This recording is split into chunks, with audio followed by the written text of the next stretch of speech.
Hello viewers, welcome from line Jamuna's channel. இன்றைக்கி நம்ம வெள்ளை சாம்பார் வைக்கலாம். இந்த வெள்ளை சாம்பார் ரொம்ப இந்த சென்னையில் இருக்கிறவங்களுக்கு ரொம்ப பிடிச்சமான சாம்பார். இது முதல்ல எண்ணெய் ஊற்றிக்கலாம். கடாயில் தேவையான பொருள் நான் போடும்போதே பார்த்துக்கோங்க. எண்ணெய் ஊற்றிட்டு கடாயில் எண்ணெய் காய்ச்ச விட்டுனேன். நான் போடுற பொருளெல்லாம் பார்த்துக்கோங்க. இதில் எந்த பொருள் மிஸ் ஆனாலும் அந்த வெள்ளை சாம்பார் ரொம்ப சூப்பராக இருக்கும். பாருங்கள், வெள்ளை சாம்பாருக்கு மெயினாக பாருங்கள், பருப்பு நல்லா மசித்து வேக வச்சுருக்கேன் குக்கரில். இப்போ எண்ணெய் காஞ்சிடுச்சு. பாருங்கள், காஞ்ச மிளகா, கடுகு, சீரகம், கடலைப்பருப்பு, உளுத்தம்பருப்பு. இதுக்கு சாம்பார் பொடி எதுவும் தேவையில்லை. இது வீட்டில் இருக்க பொருள் இதில் வச்சுட்டு சாம்பாரை இது இட்லிக்கு தொட்டுக்கோ, தோசைக்கு, இதுக்கெல்லாம் ரொம்ப நல்லாயிருக்கும்.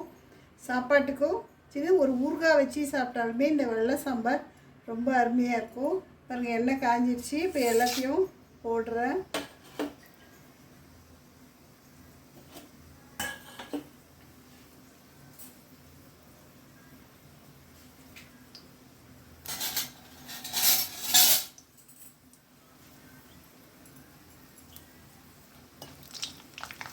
எல்லாம் பொரிஞ்சிருச்சு நல்லா.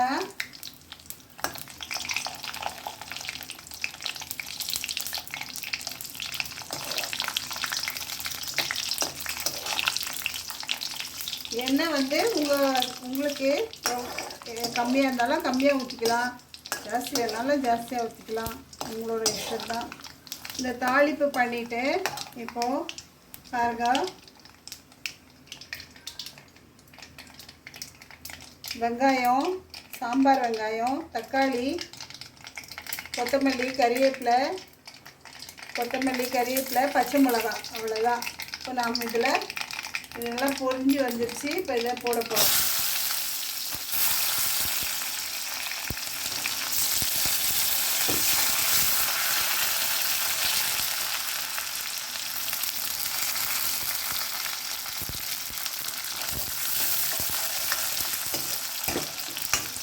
சாம்பார் வெங்காயம் ரொம்ப வதங்கணும்னு தேவையில்லை, கொஞ்சம் வதங்கட்டும்.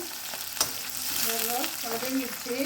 இப்போ தக்காளியை சேர்த்துக்கலாம், அவ்வளோதான். கடைசியாக கொத்தமல்லி போடலாம். இது கொஞ்சம் நல்லா வதக்கிட்டு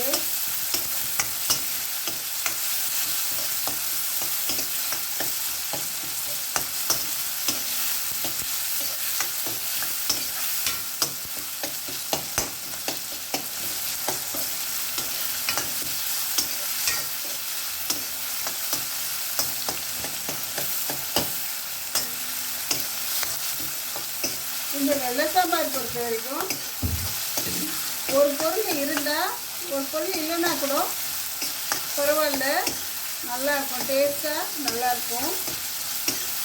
இதெல்லாம் போட்டாக்கா ரொம்ப நல்லாயிருக்கும், சிம்பிளாக இருக்கும். அதே மாதிரி நீங்கள் இந்த வெங்காயம், தக்காளியெல்லாம் ரொம்ப நல்லா வதக்கணும்னு ஒன்றும் அவசியம் கிடையாது. இப்போ ஓரளவு வதங்கிடுச்சு. இப்போ என்ன பண்ணலாம், இதில் பாருங்க, புளி தண்ணி கொஞ்சம் வச்சுருக்கேன். புளி கொஞ்சம் ஊற்றிடுறேன், அவ்வளோதான். புளி போட்டாச்சு. இந்த சாம்பாருக்கு வேண்டிய உப்பு உப்பும் போட்டாச்சு. நான் ஒரு ஆழத்து பருப்பு, ஒரு டம்ளர் பருப்பு வேக போட்டேன். துவரம் பருப்பு, வேறு எதுவுமே வேண்டாம், சேர்க்க வேண்டாம், வெறும் துவரம் பருப்பு. துவரம் பருப்பில் நம்ம பூண்டு, பெருங்காயம், மஞ்சள்தூள், எண்ணெய், அதை ஆக்சுவலி நம்ம பருப்பு வேக வைக்கும்போதே அது எப்போவுமே எல்லோரும் போடுறது தான், அவ்வளோதான். இப்போ என்ன பண்ணணும், இந்த பருப்பை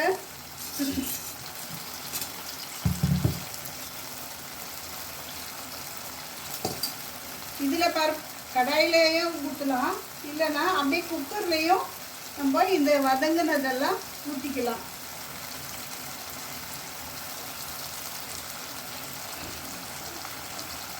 பாருங்கள், நான் என்ன பண்ணுறேன், இந்த குக்கரில் இருக்க பருப்பில் அப்படியே இந்த வதங்கின இதெல்லாம் எடுத்து எல்லாம் சேர்த்துடலாம். அவ்வளோதான் சாம்பார். நம்ம சாம்பார் இப்போது எல்லாம் சேர்த்தாச்சு.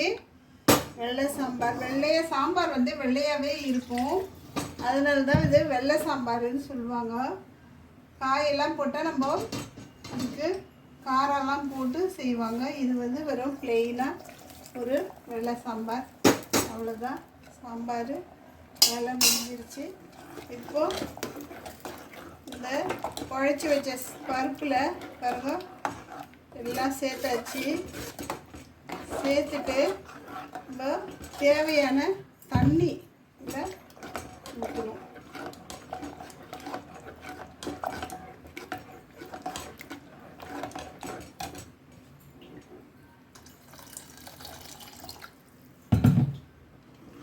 இந்த சாம்பாருக்கு கொஞ்சம் தண்ணி தாராளமாகவே ஊற்றலாம்.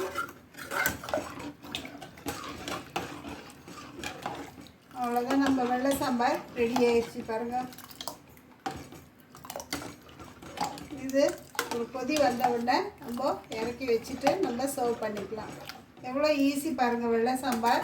நீங்களும் வீட்டில் செஞ்சு பாருங்கள். லைன் ஜம்னாஸ் சேனலுக்கு சப்ஸ்கிரைப் பண்ணுங்கள், உங்கள் ஃப்ரெண்ட்ஸ்க்கெல்லாம் ஷேர் பண்ணுங்கள். சாம்பார் பாருங்கள் அவ்வளோ எல்லாம் கொதிக்கலை, கொதித்த பிறகு நம்ம பார்க்கலாம். நம்ம வெள்ளை சாம்பார் ரெடி ஆயிடுச்சு. நல்லா கொதிச்சுப்பா, கொதிச்சுது பாருங்கள். அவ்வளோதாங்க பாருங்கள், சாம்பார் நல்லா வந்திருக்கு. வெள்ளை சாம்பார் சூப்பராக இருக்குது. நீங்களும் வீட்டில் செய்யுங்க, ட்ரை பண்ணுங்கள். ரொம்ப ஈஸி தான். Thank you viewers. நீங்களும் வீட்டில் இந்த வெள்ளை சாம்பார் செஞ்சு ட்ரை பண்ணுங்கள். உங்கள் ஃப்ரெண்ட்ஸ்க்கெல்லாம் ஷேர் பண்ணுங்கள். லைன் ஜம்னாஸ் சேனலுக்கு சப்ஸ்கிரைப் பண்ணுங்கள். Thank you viewers. பாருங்கள், இந்த வெள்ளை சாம்பாருக்கு இந்த உருளைக்கிழங்கு வறுவல் வந்து ரொம்ப நல்ல காம்பினேஷனு. இந்த வெள்ளை சாம்பார் உருளைக்கிழங்கு வறுவல் வந்து அடிச்சிக்கவே முடியாது. நம்ம தமிழ் கல்ச்சருக்கு இது ரொம்ப நல்லாயிருக்கும்.